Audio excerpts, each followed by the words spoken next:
हारून Ahmad Ansari hospital में हम लोगों की कई साल से शिकायत है कि यहाँ पर जो सुविधा होना चाहिए वो सुविधा यहाँ पर नहीं है, पब्लिक के लिए भी और जो लोग उनके साथ आते हैं पेशेंट के साथ उनके लिए भी। हारून अहमद अंसारी हॉस्पिटल में जब से चालू हुआ है, मैं समझता हूँ आज 4 साल हो गए चालू हो गए। चालू होने के बाद यहाँ पर कोई तरह की सुविधा मरीजों के लिए नहीं दी जा रही है। आप देखो यहाँ पे जो ग्राउंड के अंदर रोड बनना चाहिए था वो रोड अभी तक बनी नहीं है।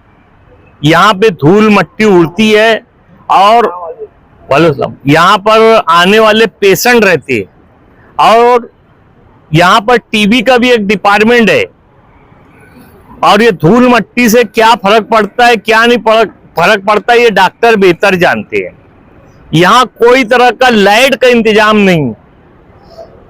यहाँ पर अगर आप रात में आएंगे तो एकदम अंधेरा रहता है, जिसका आसिफ शेख रशीद साहब ने इलेक्शन के 1 महीना पहले कमिश्नर साहब को बोला था कि भाई यहाँ पर लाइट का इंतजाम करो, पोल का इंतजाम करो, लेकिन अभी तक के वो भी इंतजाम हुआ नहीं। आसिफ भाई, हम लोग जब आए थे तो लोग शिकायत कर रहे थे कि ये जो डोम बना हुआ है, ये डोम में बारिश के दिनों में पानी नीचे गिरता है, यानी टाइल पे पानी गिरता है और टाइल पे जब पानी गिरता है तो मालूम पड़ता नहीं है कि टाइल पे पानी गिरा है। वहां पर लोग पैर और रख के फिसल जाते हैं, गिर जाते हैं। वो डोम आज तक रिपेयर नहीं किया गया, आज तक बनाया नहीं किया। हॉस्पिटल के अंदर कुत्ते घूमते, कुत्ते महल्लों में, मालेगांव शहर में कुत्तों की शिकायत ज्यादा है कि कुत्ते बच्चों को काट ले रहे। लेकिन आप लोगों को मैं ये बताना चाहता हूँ, आप लोगों के जरिए से मालेगांव शहर की आवाम को, कि हारून अहमद अंसारी जो हॉस्पिटल है उसके अंदर भी कुत्ते घूमते हैं। उसका वीडियो भी मेरे पास है। और वो कुत्ता घूमने की वजह क्या है कि हारून अहमद अंसारी जो हॉस्पिटल है वहां पर कांच का दरवाजा लगा हुआ है। एक कांच का दरवाजा टूट गया है, वो रात दिन खुला रहता है और यहाँ पे कोई सिपाही, कोई गार्ड ना होने की वजह से वो कुत्ता और जानवर, बकरी, सभी तरह के जानवर यहाँ पे आते जाते हैं, क्योंकि वहां ना तो कोई गार्ड है, ना तो कोई सिपाही है, ना दरवाजा है। तो इस बेस पे वो दवाखाने के अंदर ये सब जानवर भी घूमते रहते हैं। लेकिन हमारे मालेगांव के जो आमदार साहब है वो बेचारों को शायद ये मालूम ही नहीं, वो अंसारी नाम से शायद नफरत करते हैं, मुझे ऐसा लगता है। इसलिए मैं ये बात बोल रहा हूं, मैं कोई आरोप उनके ऊपर नहीं रख रहा हूं, मैं अभी ये साबित कर रहा हूं कि आसिफ शेख रशीद साहब ने हिल स्टेशन बनाया था, तो हिल स्टेशन पे आसिफ शेख रशीद साहब ने कोई कलेजी और भजिए की दुकान नहीं खोला था कि उनका वो धंधा चलेगा, पब्लिक जाएंगी तो। पब्लिक के लिए, पब्लिक को छुट्टी मिले, वो टाइम पास करने के लिए, घूमने के लिए अगर कहीं जाना चाहे तो वो हिल स्टेशन पे जा सकते हैं। इसके लिए उन्होंने हिल स्टेशन बनाया था। लेकिन उसको एमएलए बदलने के बाद वो हिल स्टेशन की क्या हालत है आप जाके वहां देख लो। तो क्या उसको और बनाने के लिए मुफ्ती इस्माइल साहब चाहते तो और खर्चा करते, अपना फंड दे के बनाते और अच्छा बनाते, उनका नाम वहां लिखते, लेकिन उन्होंने ऐसा नहीं किया। हारून अहमद अंसारी हॉस्पिटल जब से बना, आप देख लो, मुफ्ती साहब एक बार मेरी मालूमात में पिछले साल आए थे, एक झाड़ लगा के गए थे, यहाँ वो झाड़ आज नहीं है। उन्होंने कभी ये भी गवारा नहीं किया कि मैं जो झाड़ लगा के आया हूं वो झाड़ है कि नहीं है, वो देखने भी नहीं आए। पेशेंट को देखने, हॉस्पिटल को देखने, दवा गोली चेक करने तो आए नहीं, वो झाड़ भी देखने नहीं आए जो उन्होंने अपने हाथ से लगाया था कि वो झाड़ है कि नहीं है। अभी 8 दिन से मालेगांव में जो सीजर, हारून अहमद अंसारी में जो सीजर होता, अभी 8 दिन से वो सीजर बंद था। सीजर बंद होने का वजह यह थी कि जो डॉक्टरों का, जो सुन करने वाले डॉक्टर है, उनको पेमेंट कमिश्नर साहब ने दिए नहीं थे, इसलिए वो लोगों ने 18 महीने का उनका पेमेंट बाकी था, वो डॉक्टरों को नहीं दिया गया, तो डॉक्टरों ने स्ट्राइक कर दिया था, वो सीजर बंद कर दिए थे। अभी कल परसों से सीजर चालू हुआ है 8 दिन के बाद। अब आप लोग मुझे बताओ, मालेगांव शहर में गरीब आवाम रहती है, वो गरीब आवाम को पहले ही ये शिकायत रहती कि हारून अंसारी हॉस्पिटल जो है उसके अंदर कोई डिलीवरी के लिए आता है तो ये लोग सीधा रिफर करते हैं सुइल में या धुलिया। अब बताओ, जब ऑपरेशन थिएटर को ताला ही लगा है तो यहाँ तो सभी को बोलने का मुंह हो गया कि भाई सीजर बंद है, आप उधर जाओ, यानी कहीं भी जाओ, यहाँ पे मत आओ।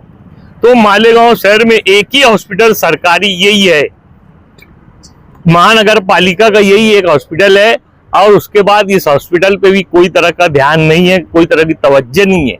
अगर रात में आप लोग यहाँ आके देखेंगे तो हारून अहमद अंसारी जो हॉस्पिटल है उसका जो वाल कंपाउंड है उसमें एक भी लाइट नहीं है, स्ट्रीट लाइट नहीं है, रोशनी कोई तरह की रहती नहीं।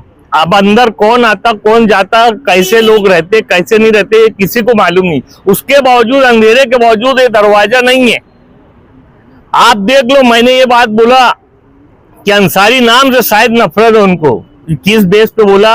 आप उर्दू घर के हाल देख लो, उर्दू घर एक बार भी वो झांकने नहीं गए, अपनी जलसा जुलूस करने गए, लेकिन वहां से लोगों को फैज पहुंचे, फायदा पहुंचे, इसके लिए कभी नहीं गए। नहीं तो देखो वहां पर आज भी जो पढ़ाई जो सीख रहे लोग, ट्यूशन सीख रहे हैं, जो वहां किताबें आई हुई है गवर्नमेंट की तरफ से, आसिफ भाई की जद्दोजहद की वजह से वहां पर लोग आज भी पढ़ रहे हैं, पढ़ के आला तालीम सीख रहे हैं, आला तालीम का इम्तिहान दे रहे हैं।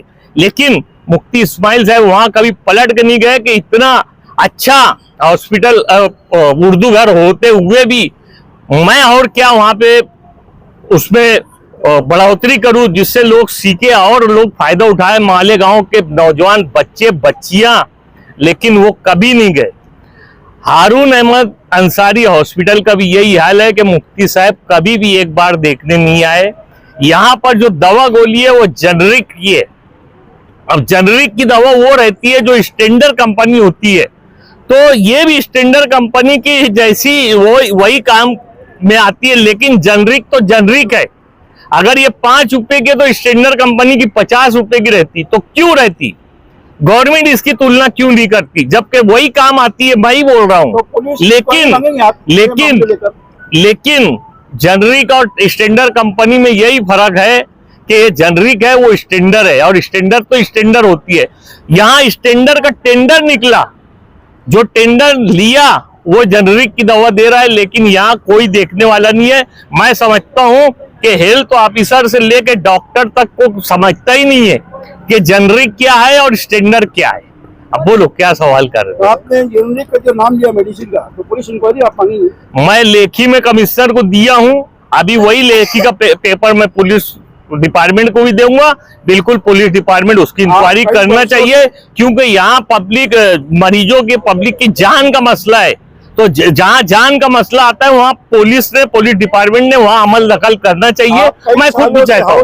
जब आपको मूल सुविधा नहीं दिखी, आज ही क्यों दिखी? ये हॉस्पिटल जब बना हमारे टाइम में, तो हम जब तक थे तो यहाँ की सारी चीजें एक एक करके हम लोग लगा रहे थे। यहाँ ये देखो गैस प्लांट लगा हुआ, इतना बड़ा गैस प्लांट सिर्फ सिविल हॉस्पिटल में है। जितना बड़ा हमने गैस प्लांट यहाँ लगाया, उतना बड़ा गैस प्लांट सिर्फ सिविल हॉस्पिटल में है।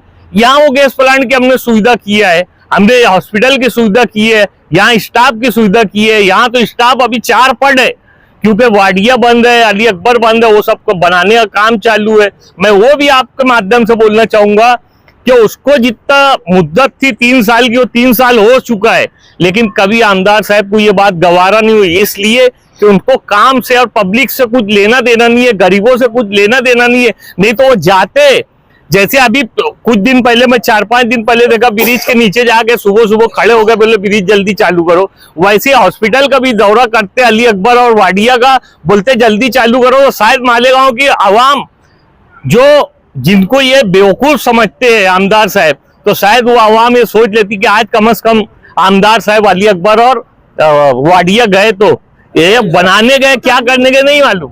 ये जो बुनियादी सहूलियात मुहैया नहीं है सरकारी दवाखानों में, खास करके हारून अहमद अंसारी हॉस्पिटल में, ये आपका धरना जो है, ये जब तक सहूलियात मुहैया नहीं होती जब तक है, ये 1 दिन का है? नहीं, ये जब तक के ये पूरी सुविधा करने का कमिश्नर साहब वादा नहीं करते, और वादा भी हम साल भर के अंदर नहीं, हफ्ता 2 हफ्ते में अगर ये करने का वादा नहीं करते तो हम यहाँ से उठेंगे नहीं। हमारा धरना बेमुद्दत है। आश्वासन देने के बाद भी काम नहीं हो तो अगला कदम क्या आपका? नहीं तो फिर अगले कदम की बात अगली बार करेंगे, अभी तो पहले कर लो। अब तो सब खिचड़ी आज ही पका लेंगे तो क्या मतलब है।